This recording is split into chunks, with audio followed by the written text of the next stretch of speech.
Great War, better known today as World War I, was simply putting it extremely horrific, from being mustard gassed, suffering lifelong damage both physically and mentally, to being condemned and executed by your ex-allies as you were charged for cowardice. The 1910s were some of the worst times to be alive.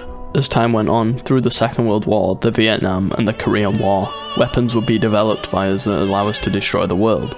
As with all wars, it has been turned into games with varying degrees of realism.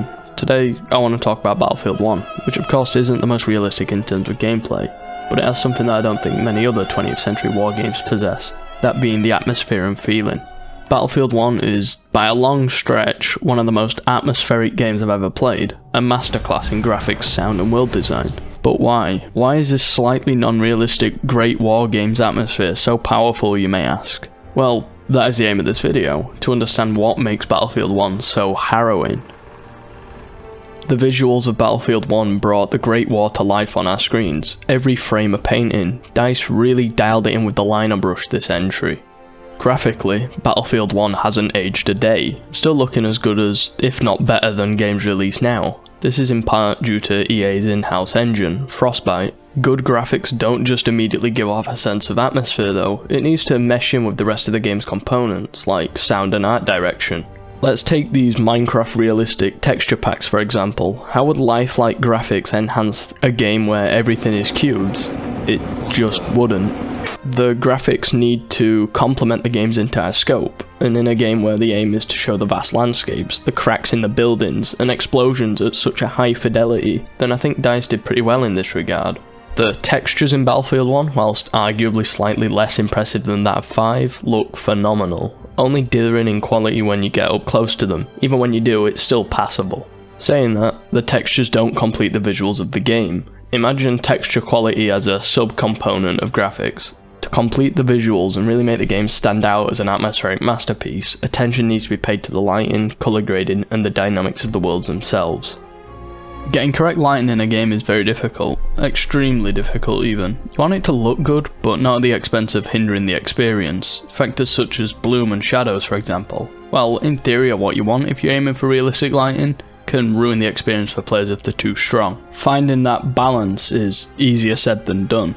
I think they did a pretty good job this time round. It's definitely not perfect in some spots, but the majority of the time that balance is being found between visual fidelity and clarity. For a game from 2016, the light reflections are insanely good. Indirect lighting from light bouncing off surfaces add that feeling of life into the game, like the world is not just frozen in time, the reflections and lights responding to the mass destruction happening around them. Battlefield 1's lighting can be argued as being a bit dim. It's not a bright game by any means, unless you're outside under direct sunlight on maps like Sinai Desert. I don't necessarily think this should be taken as a negative point though. The 1910s didn't exactly have the sheer power of modern bulbs, so it makes sense really. The advantage of being limited in lighting choices by the time period lends its hand to dramatically affecting the atmosphere, and the feeling of the game's many varied environments, for the better. I think the best map to use as an example of this game's excellent lighting is Nivelle Nights. I could talk about nearly every map in this game as they all look stellar, but this map in particular, it just strikes all the right chords.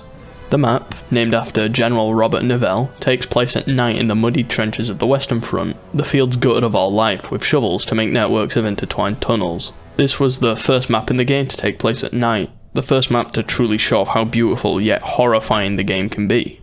This map is dark, near enough pitch black if not for the small light sources scattered throughout. As you trudge through the sodden trenches, alongside your teammates, rats and anxiousness, there are only a few light sources to help you navigate no man's land. Lamps are tattered throughout the network, not too often though, as to not attract too much attention to the soldiers scurrying throughout. Orange in hue, they cast a warm light into the freezing air, providing a somewhat false sense of security, when in fact nothing is safe in no man's land.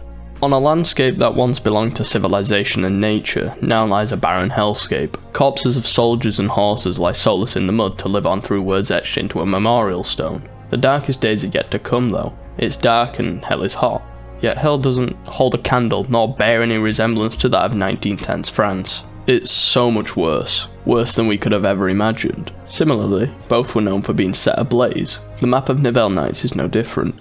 An inferno of dread and fear encapsulates the swaths of mudland, gutting the buildings of all life and soul. Once the bonfire settles, fires find themselves continuing in their own self-contained areas. be it at the church pews congregating to start the cycle again, in the nearby trenches providing a natural source of heat to the soldiers, or perhaps even engulfing tanks both allied and central. Fire is its own character within the game, and it's also a source of light, permeating a warm, saturated orange on its surroundings. One aspect I think a lot of people gloss over when analysing a game's art direction is the colour grading. Colour grading communicates the tonality of the game immensely. It's omnipresent, there throughout the entire game. It takes the back seat. You don't really think about it too much, but you can tell it's there. If the colour grade was off, you'd notice it immediately without knowing what RGB curves are, just because it wouldn't look right.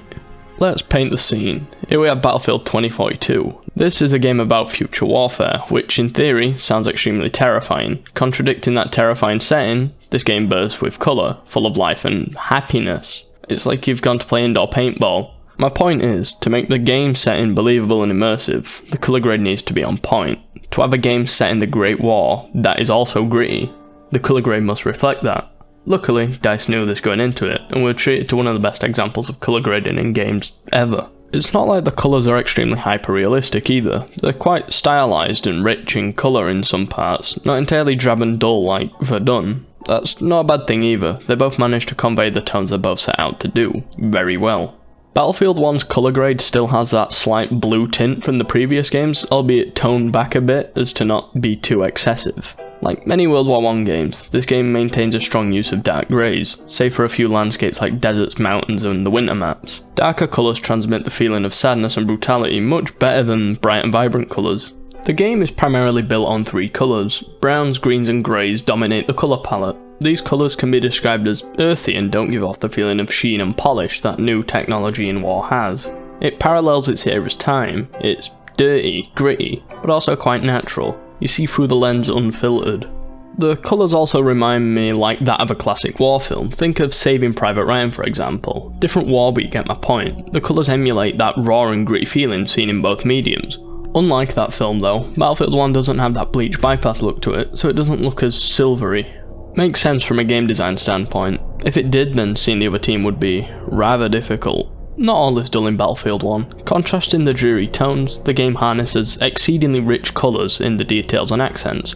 Rupture is by far one of the most beautiful maps ever created, and a lot of that is all thanks to the brilliant colours in attendance. The poppy fields are just amazing to look at as you take up your quarrel with the foe. They possess a red hue so unbelievably dense in colour, bringing life and hope to what is one of the biggest periods of loss and grief ever. I could babble on more and more about the colour grading of Battlefield 1, giving more examples of how its style look is achieved, but I would be doing it a disservice. It's truly something that you need to just go and look at rather than being told that it's good.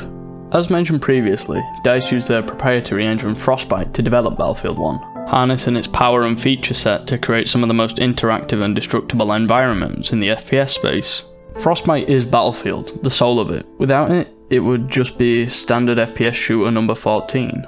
Destruction is at Battlefield's core. Large-scale fights require large-scale events and destruction. DICE realised this going into development and spent ample time ensuring that every single drop of annihilation can be squeezed out within the limitations. We saw destructible environments at a large scale being employed in the previous two games, but the truly massive events such as the tower and Siege of Shanghai were tied to one-time scripted events that kind of hurt the game's fun after they occurred. Contrast that to the destruction present in Battlefield 1. They did away with Levolution this time round, instead focusing more on the real-time ruin you can cause to the environments. Most of the buildings in the game react to your actions accordingly. The environments will reflect your choice of weapon. Being able to destroy your surroundings in real time heightens that sense of immersiveness you feel when playing. The carnage that ripples throughout the battle brings a narrative to each game, each match you play telling a different story than the last. That's something not many arcade shooters can do. There's a sense of the battle being bigger than just shooting each other, this feeling emphasised tenfold when playing operations.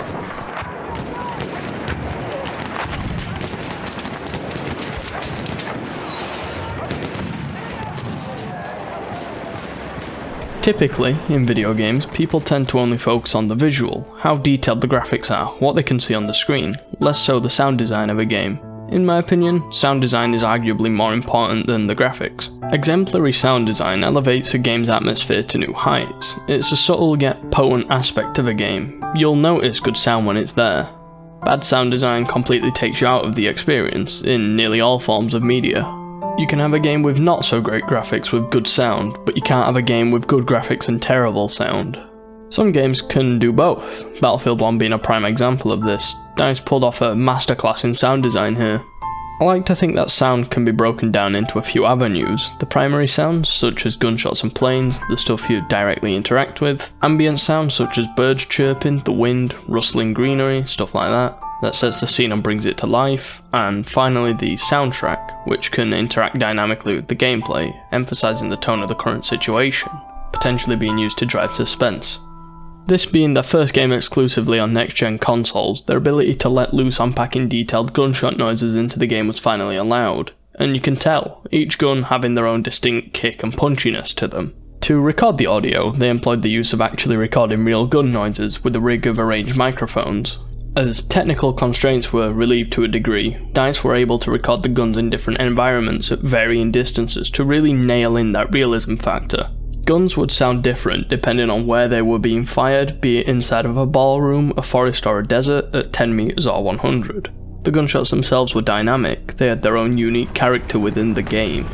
The sound of gunfire in Battlefield 1 has a certain weight to it that I can't exactly describe. It's not tinny or fake sounding, there's like actual power behind the guns. I feel like there's more to it than just ultimately a left click. Atmospheric noise is the sole yet extremely powerful force behind Battlefield 1's overall tone. In the grand scheme of things, a majority may think that it's not as important as gunshots or the vehicles. They're not exactly wrong, but they are for the most part. Without atmospheric noise, the landscapes would be boring, an ongoing barrage of deafening silence. You don't miss it until it's gone. Let's take a mountain map for example, Mount Grappa.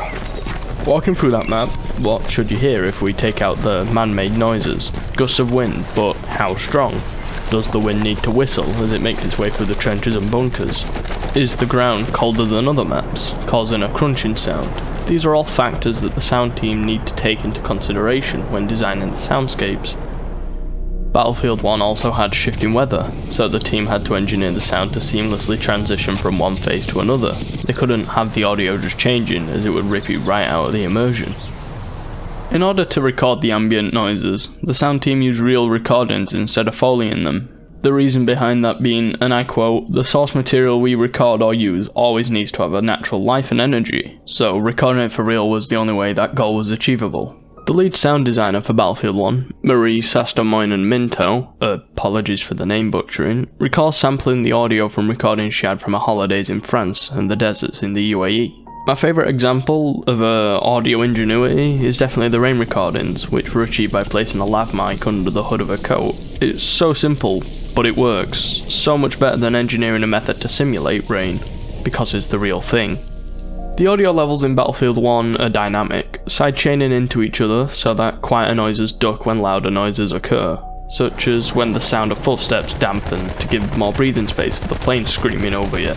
By doing this, they increase the dynamic range of the audio, emphasizing just how loud the louds really are, without clipping. Battlefield 1's audio design is so underlooked compared to the rest of the game, it's almost criminal. It's easily one of, if not the most brilliant aspect of this game. What good is loading into a historic wargame for it to feel like any other shooter? There should be some weight and gloom to them, regardless of how historically accurate they are. Now, we know Battlefield 1 isn't exactly a World War I simulator, far from it, but that doesn't stop it from immersing you in its world with well-crafted narratives told through map design. A map's narrative is derived from everything mentioned prior, plus the actual design of the maps themselves, each aspect building on top of one another to create such an immersive experience that's likely to stick with you long after you finish your game. A great example of a map with an excellent narrative is that of Passchendaele's, one of the most bloody experiences of the war.